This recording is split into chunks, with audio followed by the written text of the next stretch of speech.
मैं सबसे पहले एक बात असम का जनता को और देश का जनता को बोलना चाहता हूँ कि असम का हमेशा एक परंपरा रहता है कि कोई भी मेहमान हमारा राज्य में घर में आएगा तो वो असमीज में बोलता है शत्रु को बरपीड़ा दिबा, शत्रु को बरपीड़ा दिबा। इसका मतलब है कि आपका घर में दुश्मन भी आ गया उसको भी आप अच्छा से बैठाओ। ये हमारा असम का संस्कृति है, ये असम का परंपरा है, ये असम का इतिहास है। आज ये जो इतिहास ये असम का जनता, जोरहाट का जनता, शिवसागर का जनता ने दिखाया, लेकिन ये इतिहास और संस्कृति परंपरा को असम का सीएम ने ये खत्म करने के लिए कोशिश किया था। आज आप लोग को मालूम है जब राहुल 18 जनवरी पूरा देश को मालूम है, राहुल पूरा स्टेट में ऑर्डर दिया है। आज राहुल जी जोरहाट में है तो आज एसएसजी का चेक डिस्ट्रीब्यूशन जोरहाट में होगा। कल राहुल जी माजुली में है तो एसएसजी का चेक डिस्ट्रीब्यूशन माजुली में होगा। लेकिन सबसे आश्चर्य का बात है, मैंने राहुल जी को पहले बोल के रखा था जैसे सर यहाँ पे बीजेपी का मीटिंग है, हमको गाड़ी नहीं रखना है, मैंने बोला था, सर भी सुना। लेकिन महिला सामने आ गया बास का, बोला जो राहुल जी हाथ मिलाना है, आपको गले लगाना है, आप लोग किसी का पास वीडियो शायद होगा। और जब हमने बस से उतरा तो बाकी महिला ने बोला जो नहीं आप सभागार में आइए, बाकी लोग भी आपका इंतजार में है। तो असम का जनता में ये सीएम को भी आज एक, और सीएम भी ऐसा ये जनप्रिय सीएम नहीं है, ये बैकडोर से सीएम बना। असम का जब इलेक्शन हुआ था 2021 में, उस टाइम में सबसे बड़ा फोटो हिमंत बिश्व शर्मा जी का नहीं था। इलेक्शन का समय असम का जनता को मालूम नहीं था सीएम हिमंत बिश्व बनेगा। उस टाइम सबसे बड़ा चेहरा था उस टाइम का बीजेपी का सीएम सर्बानंद सोनोवाल जी। ये बैकडोर से मैनिपुलेट करके सीएम बना और ये बात आज जोरहाट का जनता ने उसको दिखा दिया। उसने क्या बोला, राहुल जी का मीटिंग में जाएगा, कौन राहुल जी का मीटिंग में नहीं जाएगा, उसने ऐलान किया था। आज उसने जो आदमी को 1 लाख रुपया देगा बोल के जमा किया था, उसने राहुल जी को बैग से गामछा निकाल के दिया। तो इसलिए मैं असम का सीएम को सबसे पहले बताना चाहता हूँ कि महापुरुष शंकरदेव, डॉक्टर भूपेन हजारिका, ज्योति प्रसाद अग्रवाला, विष्णु प्रसाद राभा, ये असम का जनता को दे के गए, ये आप तोड़ने का कोशिश मत कीजिए, ये जनता को भी आपसे स्वीकार नहीं करेगा। हाँ जी Sokkia ji. Respected Chairman Jaram sir, General Secretary AICC in charge Assam Jitendra ji, our President Bhupen Bora ji, our CLP Deputy Leader Rakibul Hussain ji, Working President Zakir ji, and dear media friends, as we have seen the first day itself, the government is trying to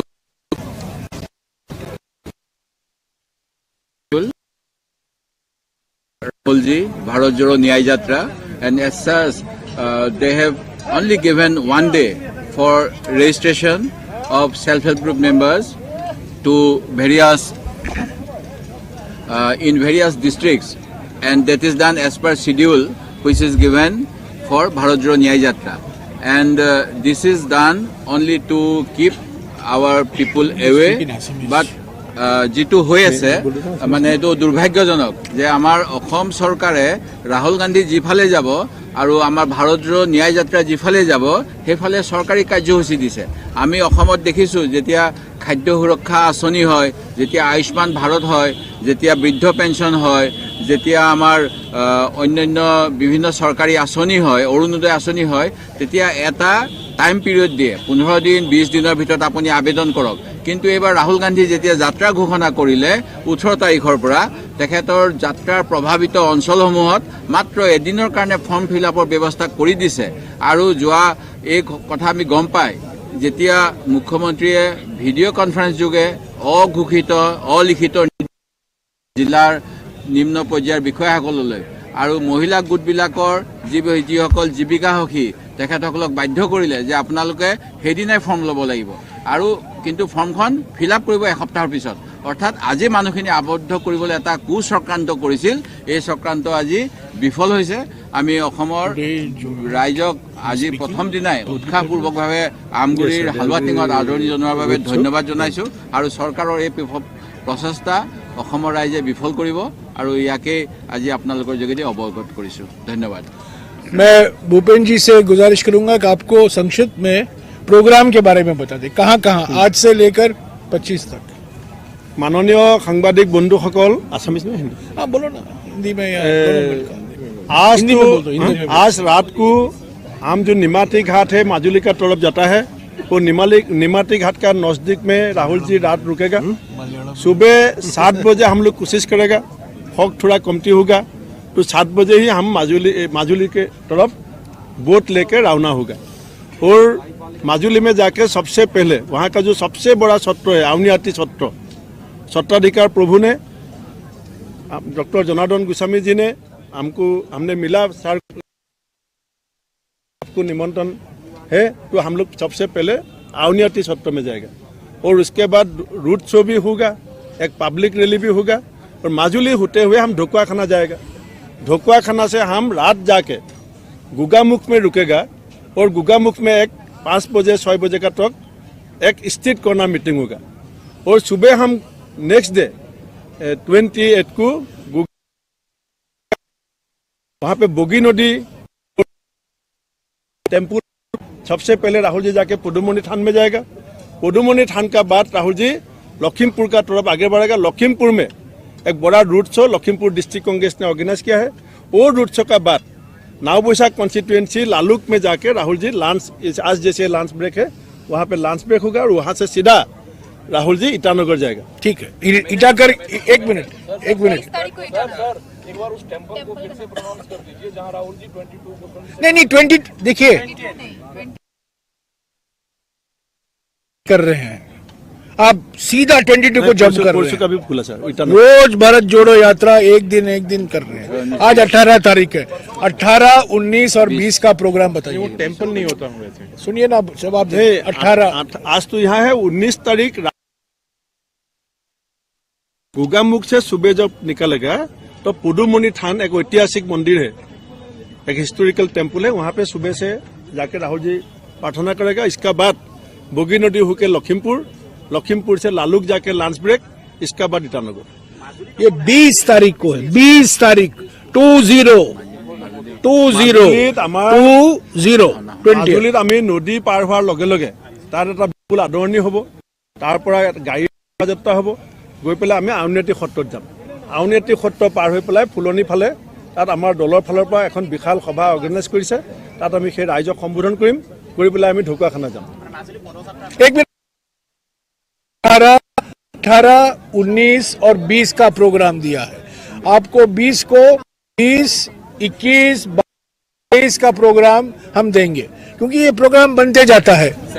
ये climate change हुआ करता है, हम जानते नहीं है असम के मुख्यमंत्री क्या करेंगे, अगला स्पीड ब्रेकर कहाँ होगा, कहाँ गुगली से आएगा, तो ये सब हम 2-2, 3 दिन का प्रोग्राम बना रहे हैं।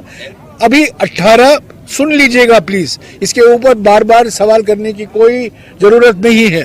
अभी हमारे पीसीसी अध्यक्ष ने आपको बताया है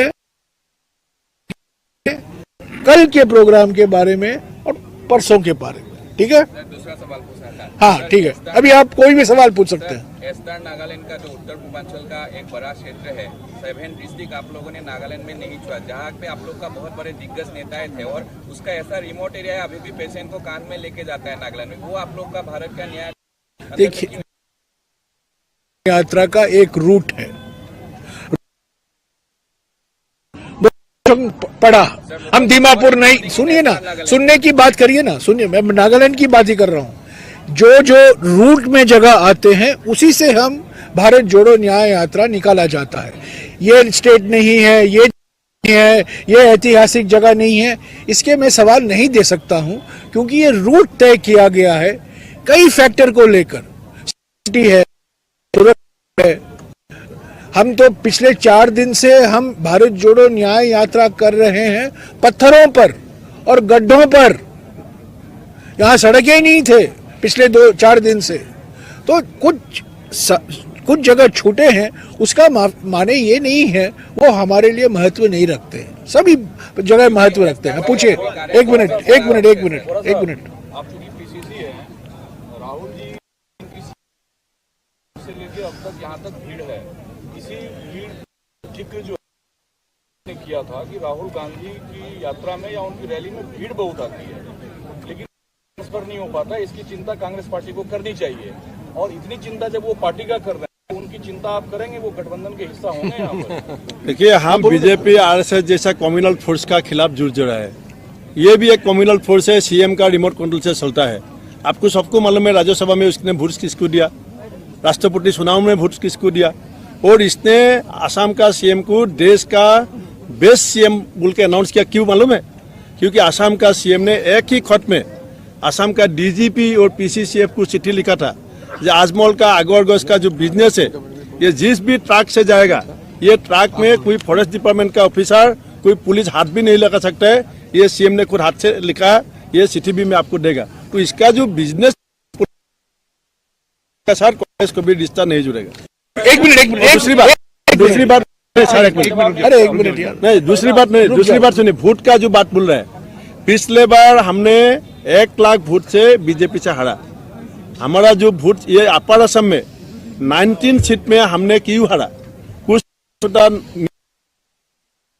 हम लोग ने गठबंधन था, वो भी हमने आसाम का 5th छोटा हो सकता है, कोई बड़ा हो सकता है, सबका साथ हमने संबंध बनाया।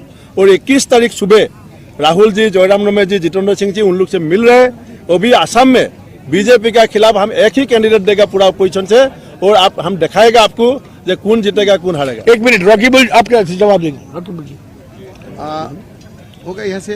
हाँ, अब देखिए, आप बोल रहे हैं कि राहुल जी जहाँ जा रहे हैं रिजल्ट क्या मिलेगा। असम का ये ऐसे एक तोड़ किया था राहुल जी। आप नौगांव होके, कलियाबर होके, एक बार आपका प्रेस है, उस समय सारा इंडिया में बीजेपी का हवा था, बीजेपी सब में जीता था। सिर्फ एक डिस्ट्रिक्ट में राहुल जी जहां गया था 2 कांग्रेस ने जीता। नौगांव कंस्टिट्यूएंसी में बहुत दिन से आपका बीजेपी जीत रहा था। राहुल जी वहां में गया, माहौल एक हुआ, उसका बाद आदमी ने कांग्रेस को वोट दिया। अब अभी हम कह रहे हैं, अब 2 महीने का बाद है, ये जो आपका तोड़ किया अभी जो यहाँ से आया, इसमें असर पड़ेगा।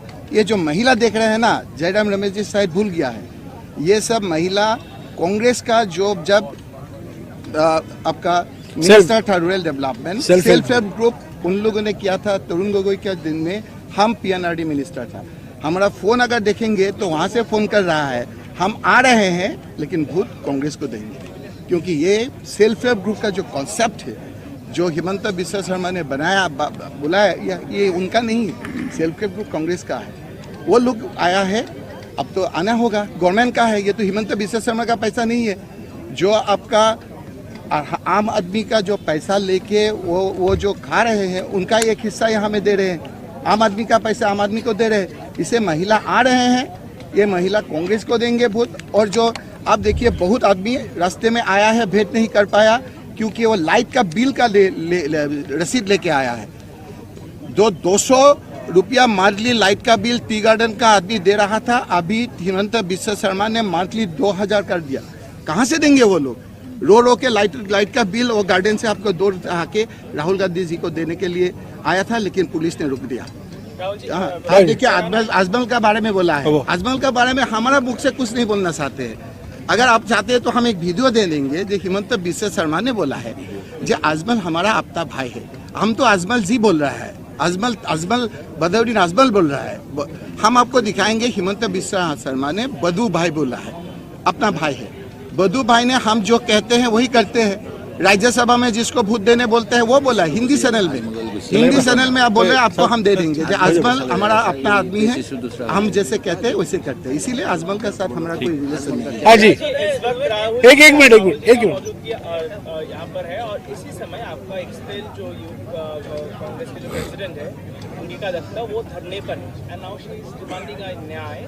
वो कह रही है कि उनके ऊपर जो एक्सपेल है उसको हटा दिया जाए, और उनका ये भी कहना है कि जो आरोप थी उसको पर कार्रवाई हाँ, भूपेन जी इसका सवाल नहीं, नहीं, मैं बोलता हूँ। सवाल का हिस्सा है। इसी सवाल का उन्होंने जवाब। भारत जोड़ो न्याय यात्रा की तारीफ भी की है। उन्होंने कहा है क्योंकि यात्रा इस भूमि पर है तो उनको भी न्याय की उम्मीद है, क्योंकि पिछले 10 महीने से किसी दूसरी ठीक पार्टी है, का रुख नहीं किया उन्होंने। ठीक है। अंकिता दत्त ने सबसे पहले जब इंजाम लगाया उस दिन शाम को मैंने उसको अपना घर में बुलाया, क्योंकि उस टाइम वो यूथ कांग्रेस प्रेसिडेंट था। आसाम का पूरा जनता को मालूम है, आसाम का मीडिया को भी मालूम है, आप किसी को पूछ सकते हैं।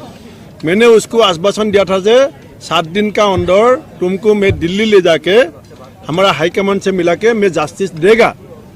तो अंकिता ने एग्री किया और मेरा घर का बाहर उसने बाइट दिया जे I have full confidence on my president, वो मुझे न्याय देगा। वो मीडिया बाइट भी आसाम में मौजूद है। सुबह सीएम ने बयान दिया, हिमंत बिश्व शर्मा जी ने, जो अंकिता दत्त पुलिस का पास मुकदमा दर्ज करेगा तो मैं इसका न्याय देगा। शाम को मुझे बोला न्याय चाहिए, सुबह जाके दिसपुर थाना में केस दाखिल किया। तो अभी वो केस सुप्रीम कोर्ट में है, SIT हो गया, इंक्वायरी दे दिया। तो हमने जब आश्वासन दिया था उसने स्वीकार भी किया सुबह जब, इसलिए ये अंकिता दत्त आज सीएम का पॉलिटिकल हथियार बन चुका है। ये अंकिता दत्त का पिताजी का जब दिल्ली में देहांत हुआ था, राहुल जी ने स्पेशल फ्लाइट देके उसका पिताजी का डेड बॉडी, हमारा PCC प्रेसिडेंट था, हमारा बड़ा लीडर था अंजन दत्त जी का डेड बॉडी स्पेशल फ्लाइट से गांधी परिवार ने शिवसागर तक भेजा। पूरा आसाम कांग्रेस उसका श्मशान यात्रा तक खड़ा था। आज अंकिता दत्त ने अपना पिताजी को भी धोखा दिया है और ये जनता को गुमराह करने का कोशिश किया है। मैंने भी अंकिता दत्ता से कई बार बात की है, वो मेरे घर भी आई हैं। वास्तविकता ये है, दोनों भावुक व्यक्ति हैं। हमारे यूथ कांग्रेस के प्रेसिडेंट भी एक भावुक इंसान है और अंकिता भी बड़ी इमोशनल है। दोनों से मैंने बात की, पर मामला सुलझाने की मैंने खुद प्रयास की, न्याय दिलाने की, पर बीच में नारद मुनि घुस गए। ये नारद मुनि ने सारा मामला बिगाड़ दिया है। और आप जानते हैं नारद मुनि कौन है? जो बीजेपी के वाइसरॉय बैठे हुए हैं गुवाहाटी में, जो सारे उत्तर पूर्वी राज्यों को चला रहे हैं, कठपुतली हैं, असम के मुख्यमंत्री। तो मैं कहना चाहता हूं, जो अभी अभी हमारे PCC अध्यक्ष ने कहा है, तो जो अभी मामला अभी सुप्रीम कोर्ट में पड़ा हुआ है, इंक्वायरी हो चुका है और जो कुछ कार्रवाई होनी है वो जरूर होगी। पर ये असम के मुख्यमंत्री ने जो दखेल दिया है, उन्होंने ही ये पूरा मामला बिगाड़ दिया है। और जैसा कि इन्होंने कहा, एक नौजवान लड़की जो कांग्रेस पार्टी में थे, जिनके पिता हमारे अध्यक्ष थे, जाने माने नेता थे कांग्रेस पार्टी के, मेरे खुद अच्छे मित्र हैं, मैंने उनको खूब प्रोत्साहन करने की प्रयास की, पर उन असम के मुख्यमंत्री के हथियार बन गई है। बस अभी देखिए, इसके मामले में जो कुछ कहना है कह दिया है दोनों, अभी और जाइए। लोकसभा चुनाव में भारत जोड़ो न्याय यात्रा का कितना प्रभाव पड़ेगा? भंवर सिंह, सम्मानीय हमारे सभी उपस्थित नेतागण, मैं आपको निवेदन करना चाहूँगा कि जब भारत जोड़ो यात्रा चल रही थी और आसाम ने भी धुबरी से लेकर सदिया तक भारत जोड़ो यात्रा प्रदेश कांग्रेस कमेटी के तत्वाधान में चलाई थी, बड़ी रही थी। जिस जिले में जाते थे, जिससे मिलते थे, उन सबों का निवेदन ये था कि माननीय राहुल गांधी जी की एक यात्रा नॉर्थ ईस्ट का जो पूरा क्षेत्र है उसके अंदर होनी चाहिए। उनके ही आग्रह पर ये यात्रा यहाँ से शुरू हुई है, इम्फाल से शुरू हुई है और यहाँ से मुंबई जाएगी। क्या उसका राजनीतिक रूप का है, आपने पूछा है सवाल। ये कोई राजनीतिक यात्रा नहीं है, ये चुनाव की संबंधित यात्रा नहीं है। ये यात्रा है न्याय दिलाने के लिए। और जिस तरह का शासन और प्रशासन आसाम में चल रहा है, जिस तरह के यहाँ के जाति के नाम पर, धर्म के नाम पर, बिरादरी के नाम पर तोड़ा जा रहा है, जिस तरह से ट्राइब्स के जितने अलग अलग ट्राइब्स हैं उनका जो एक कल्चर है, जो एक नींव है आसाम की, उसको उसके ऊपर एक खतरा मंडरा रहा है। उसके लिए ये यात्रा है और ये यात्रा बहुत ही सक्सेसफुल रहेगी। यात्रा को आज जो समर्थन मिल रहा है आपने देखा है, आपके प्रत्यक्ष रूप से आपने उसको देखा है। आगे भी यात्रा बहुत ही मजबूती से चलेगी। अलग अलग ग्रुपों से राहुल जी बात करेंगे। अभी सिविल सोसाइटी के लोगों से बात हुई है और साथ में ही जो डिलिमिटेशन से जो करा गया है, राजनीतिक रूप से डिलिमिटेशन हुआ है, जिसमें बहुत सारे जो हमारे समाज हैं, बहुत सारे हमारी कम्युनिटीज़ हैं जिनकी सीटें कम कर दी गई हैं। बहुत सारी सीटें हैं जहां पॉपुलेशन ज़्यादा है, एसटी की पॉपुलेशन ज़्यादा है, उनको तो रिजर्व नहीं करी, दूसरी को रिजर्व कर दिया। तो एक तरह से यहाँ पूरा राजनीतिकरण, जिस तरह से इलेक्शन कमीशन ने भारतीय जनता पार्टी के कार्यकर्ता में के रूप में काम किया है, उससे बहुत बड़ी नाराजगी है और वो ग्रुप से भी आज राहुल गांधी जी मिले हैं। हाँ जी, सर आप लोग पहले से ही ये बोल रहे हैं कि ये कोई पॉलिटिकल रैली नहीं, पॉलिटिकल कतर नहीं है, लेकिन सामने नहीं, मैं आपको बता दूं एक चीज, ये पॉलिटिकल पार्टी की यात्रा है, ठीक है। मकसद पॉलिटिकल है पर चुनावी नहीं है, वो कहना चाहते हैं। तो इनका जो इन्होंने कहा है उसको गलत मायने मत दीजिएगा। ये चुनावी यात्रा नहीं है, ये वैचारिक यात्रा है, विचारधारा पर आधारित यात्रा है, पर वोटों के लिए ये यात्रा नहीं निकाली गई है। हमारा विचार जो है, हम जो मानते हैं, जो अन्याय हुआ है पिछले 10 साल, अभी प्रधानमंत्री बार बार अमृतकाल की बात करते हैं, पर पिछले 10 साल की अन्याय काल जो हुआ है उसके बारे में तो बिल्कुल बोलते नहीं है। तो हमारा कर्तव्य बनता है, हम एक जिम्मेदार विपक्ष की पार्टी हैं, हमने भी सरकारें चलाई हैं, हमारा धर्म है कि हम जनता के बीच में जाएं और उनको कहें कि ये अन्याय हुआ है, राजनीतिक अन्याय। आज सुबह राहुल जी ने कहा राजनीतिक अन्याय, सामाजिक अन्याय, आर्थिक अन्याय, और कांग्रेस पार्टी क्या करेगी उस अन्याय से लड़ने के लिए? उसी के लिए भारत जोड़ो न्याय यात्रा निकाला गया है। वोटों से, चुनाव से इसका कोई लेना देना नहीं है, पर ये राजनीतिक यात्रा है। एक मुद्दा इलेक्शन से पहले डिलिमिटेशन के इशू को लगातार हाँ जी, उठाती रही है। हाँ, जो असम स्टेट यूनिट है कांग्रेस की, वो डिलिमिटेशन के इशू को उठाती रही है लगातार। उससे क्या जो राजनीतिक प्रभाव है असम को लेकर वो बदलेगा, उसका गुणागणित बदलेगा? और आपने जिक्र किया जो रीजनल पार्टियां हैं अजमल साहब को छोड़ के, वो कितनी पार्टियां हैं जिनसे आप गठबंधन करेंगे? अभी तो 15 पार्टी के साथ हमारा जो जैसे इंडिया अलायंस भी हुआ, हमने यूनाइटेड अपोजिशन फोरम असम बनाया और सब पार्टी तो लोकसभा नहीं लड़ेगा क्योंकि हम लोग 15 पार्टी साथ है। असम में 14 सीट है, वो समझौता हम दिल्ली में हमारा नेता का साथ बैठ के करेगा। दूसरी क्या सवाल पूछा? हाँ, डिलिमिटेशन के बारे में आपको सबसे पहले मैं बताना चाहता हूँ। बराक वैली जहाँ पे 15 सीट था और पहले डिलिमिटेशन जब हुआ था 1976 में जब हुआ था, इसका बाद बराक वैली में 40 लाख पॉपुलेशन ज़्यादा हुआ और हिमंत बिश्व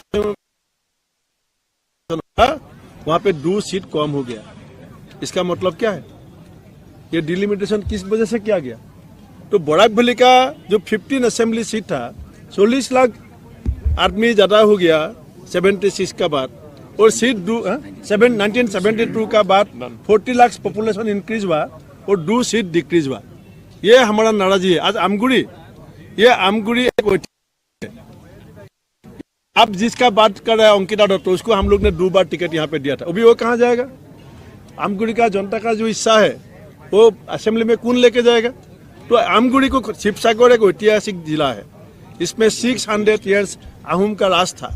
ये डिस्ट्रिक्ट में 4 असेंबली कॉन्स्टिट्यूएंसी का वजह क्या होता है? असम में कुल मिला के 74 बड़ा सूता कम्युनिटीज है, लेकिन अभी मोटक जो कम्युनिटी है, एक इम्पोर्टेंट कम्युनिटी मोरान जो उसका जो सीट था, एक अपना आदमी को चुनाव जिताने का जो दम होता है वो भी वो खत्म कर दिया सीएम ने जानबूझकर। ये इलेक्शन कमीशन ने नहीं किया, ये बीजेपी आरएसएस का हिसाब से, असम का सीएम का हिसाब से ये डिलिमिटेशन हुआ। इसीलिए ये जनता नाराज है, हम लोग भी नाराज है, और जब हम सत्ता में आएगा ये डिलिमिटेशन दोबारा हम कराएगा। मैं बिल्कुल एक मिनट मैं बिल्कुल साफ कह दूं, ये राजनीतिक डिलिमिटेशन है। ये हमने सुप्रीम कोर्ट के दरवाजे खटखटाए, हम इलेक्शन कमीशन के दरवाजे खटखटाए, सभी विपक्ष पार्टियों ने मिलकर एक दस्तावेज भी पेश किया, पर अफसोस की बात है कि हमारी सुनवाई नहीं हुई और ये असम के मुख्यमंत्री के मन में जो डिलिमिटेशन था वही हुआ। तो ये बिल्कुल 100% राजनीतिक डिलिमिटेशन है और ये असम की जनता और असम के विभिन्न समुदायों पर एक अन्याय है। अब कानून बन गया है, पर हम इसके बारे में आवाज उठाते रहेंगे।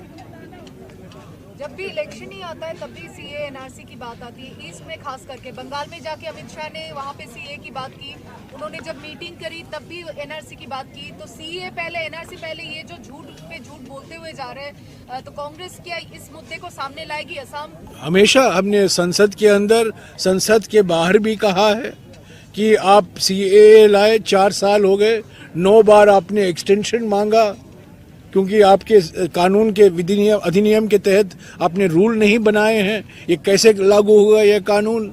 4 साल हो गए, अभी 5 साल होने वाले हैं। तो ये सब चुनावी नजरिए से ये काम होता है। फ्रेमवर्क एग्रीमेंट, आज सुबह राहुल जी ने एक और आपको मिसाल दिया, 2015 में बड़े धूमधाम के तरीके से प्रधानमंत्री ने कहा ये गेम चेंजर है। ये फ्रेमवर्क एग्रीमेंट जो हुआ था नागालैंड में, 9 साल हो गए हैं। ये फ्रेमवर्क एग्रीमेंट है क्या, उसके बारे में किसी के पास जानकारी नहीं है। तो ये सब जो ध्रुवीकरण की राजनीति है, असम में, मेघालय में, त्रिपुरा में, मिजोरम में, मणिपुर में, नागालैंड में, अरुणाचल प्रदेश में, सिक्किम में, जो 8 उत्तर पूर्वी राज्य हैं, यहाँ आरएसएस बीजेपी का एक ही एजेंडा है और वो है ध्रुवीकरण, समाज को बांटो।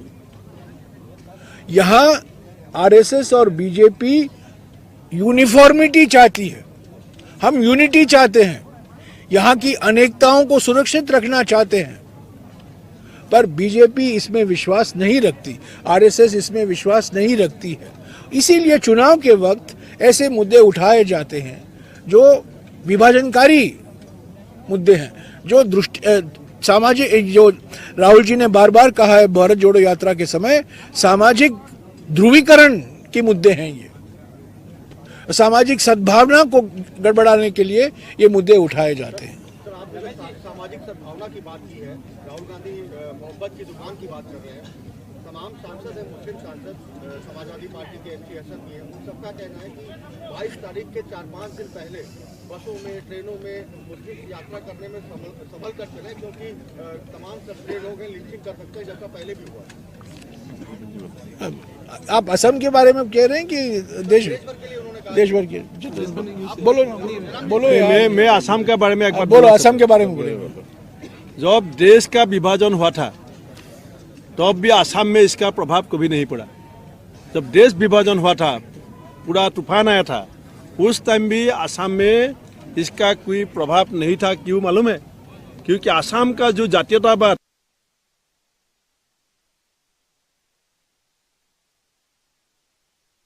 डॉक्टर भूपेन्द्र हज़ारिका से लेके विष्णु प्रसाद राभा तक सब लोग ने, ये कल्चर बेस्ड सोसाइटी है।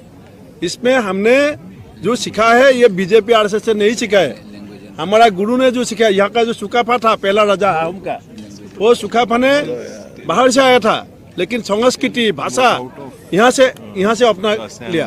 तो ये जो संस्कृति परंपरा असम का है, ये बीजेपी आरएसएस ने जो अभी डिवीजन का पॉलिटिक्स शुरू किया, ये असम स्वीकार कभी नहीं करेगा। ये आने वाला समय में ये आपको ये नजरा देखने को मिलेगा। 22 तारीख के बारे में जो आपने जिक्र किया है, हमारे कांग्रेस पार्टी संसदीय दल के अध्यक्ष सोनिया गांधी जी की ओर से एक औपचारिक बयान आया था। उसके बाद में कल नागालैंड में प्रेस कॉन्फ्रेंस में राहुल गांधी जी ने अपनी तरफ से उन्होंने स्पष्टीकरण दी। उन्होंने कहा क्या कि लंबे वर्षों से ये एक राजनीतिक परियोजना है बीजेपी आरएसएस की, और 22 जनवरी एक राजनीतिक समारोह है।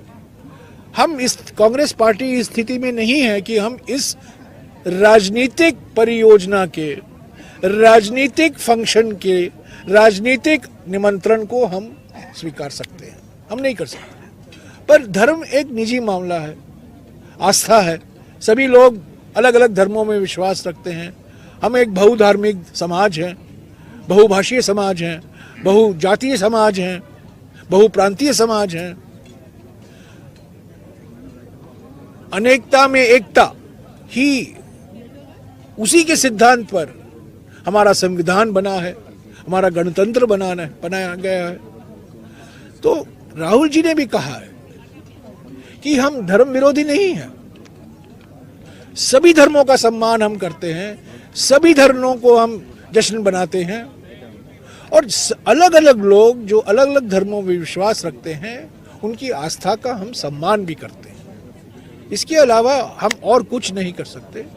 पर एक मिनट, पर उन्होंने ये भी कहा है जो मंदिर जाना चाहते हैं, मस्जिद जाना चाहते हैं, गिरजाघर जाना चाहते हैं, गुरुद्वारा जाना चाहते हैं, उनको हम रोक नहीं लगाएंगे, हम लोग लगा भी नहीं सकते। सर, आप ही के पार्टी से एक नेता टी.एस. सिंहदेव ने कहा कि भारतीय जनता पार्टी सिर्फ एक मंदिर पर ध्यान केंद्रित करना चाहती है, जबकि भारत जो है वो बहुमंदिर प्रथा वाला, विरासत वाला देश है। बिल्कुल सही कहा उन्होंने। 200 मंदिर के निर्माण में उनका योगदान है और हजारों नहीं, बिल्कुल उन्होंने सही कहा। 800 मंदिर तो जयपुर में तोड़ दिए उन्होंने। हाँ बिल्कुल, उन्होंने गुजरात में मंदिरें तोड़े हैं। वो तो टी.एस. सिंहदेव कह रहे हैं कि हजारों मंदिर बनना चाहिए, लेकिन सिर्फ एक मंदिर पे बोलो, इसके ऊपर तो लंबा वो है, मेरा यहाँ का सारा फोकस चले जाएगा, मैं और बोलने लग जाऊंगा तो आप सब समर्थन करते हैं उनके बयान को? बिल्कुल, भारत जोड़ो यात्रा बहुमंदिर परियोजना है, बहुधार्मिक परियोजना है। पर ये जो 22 जनवरी का समारोह है वो एक पिछले 50 सालों से एक परियोजना, एक प्रोजेक्ट था, पॉलिटिकल प्रोजेक्ट था आरएसएस और बीजेपी का। और ये समारोह भी राजनीति के नजरिए से ही देखा जाना चाहिए, क्योंकि producer, director, main actor, only actor, music director हमारे प्रधानमंत्री हैं। ये तो एक तंत्र का तोप है, और एक तंत्र का तोप हम कभी स्वीकार नहीं कर सकते। भारत जोड़ो न्याय यात्रा लोकतंत्र की शहनाई बजाती है, प्रधानमंत्री एक तंत्र के तोप चलाते हैं। हजारों मंदिर निर्माण के पक्ष में आप हैं, कांग्रेस है, इससे कोई एतराज? मंदिरें बनेंगी, मस्जिदें बनेंगी, गिरजाघर बनेंगे, गुरुद्वारा बनेंगे, लोगों की आस्था है ये, लोगों की आस्था। हम एक बहुधार्मिक देश हैं, हम एकमात्र यहाँ, मैं समझता हूँ दुनिया में ऐसा कोई देश नहीं है। हमारे दुनिया के 4 बड़े धर्म इस धरती से जन्म लिए हैं, तो हमें किसी सर्टिफिकेट नहीं चाहिए, नरेंद्र मोदी या अमित शाह, हमें कोई सर्टिफिकेट नहीं चाहिए। असली धर्म विरोधी ये हैं, ये धर्म का माने नहीं समझते हैं, धर्म का राजनीतिक उपयोग धर्म के खिलाफ है, राजनीति के भी के खिलाफ है। पर धर्म को नीचा करता है।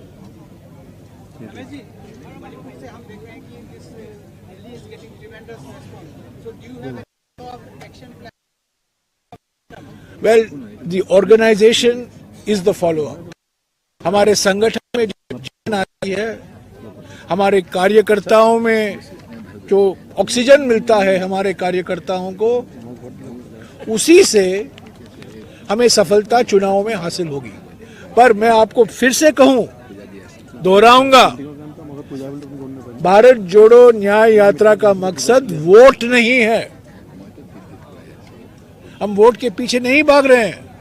पर जब हमारे कार्यकर्ता जोश में आते हैं, हमारे संगठन में एकजुटता आती है, हमारे संगठन में नई एकता आती है, तब हमारे पार्टी को भी फायदा होगा।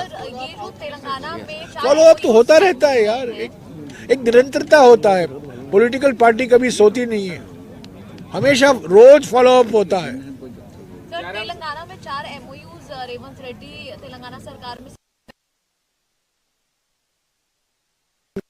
मुख्यमंत्री, ठीक है, मुख्यमंत्री का धर्म निभा रहे हैं। हम अपना धर्म निभा रहे हैं, लेकिन पार्टी का stand हम धर्म निभाने वाले हैं।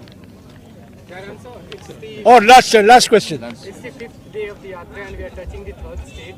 One thing that stands out is the outpour of women who are coming forward to meet Mr. Gandhi. What do you think is the BJP government hasn't got it right and why are the women of this country so few? Women in the country are fed up. नारी पर जो अन्याय हुआ है, अत्याचार हुआ है, उनसे लोग, खास तौर से नारी पर हर समाज पीड़ित है, परेशान है। तो जिस तरीके आप पिछले 1-2 घंटे में आपने देखा है, यही भी बीजेपी का मीटिंग असम में बीजेपी के मीटिंग में जो महिलाएं आई थी, उन्होंने राहुल जी का भरपूर स्वागत किया है। तो ये एक संदेशा जा रहा है। शुक्रिया, धन्यवाद, thank you. Okay, I send you the show call. Send it ahead. You have sent it? No reply as of now.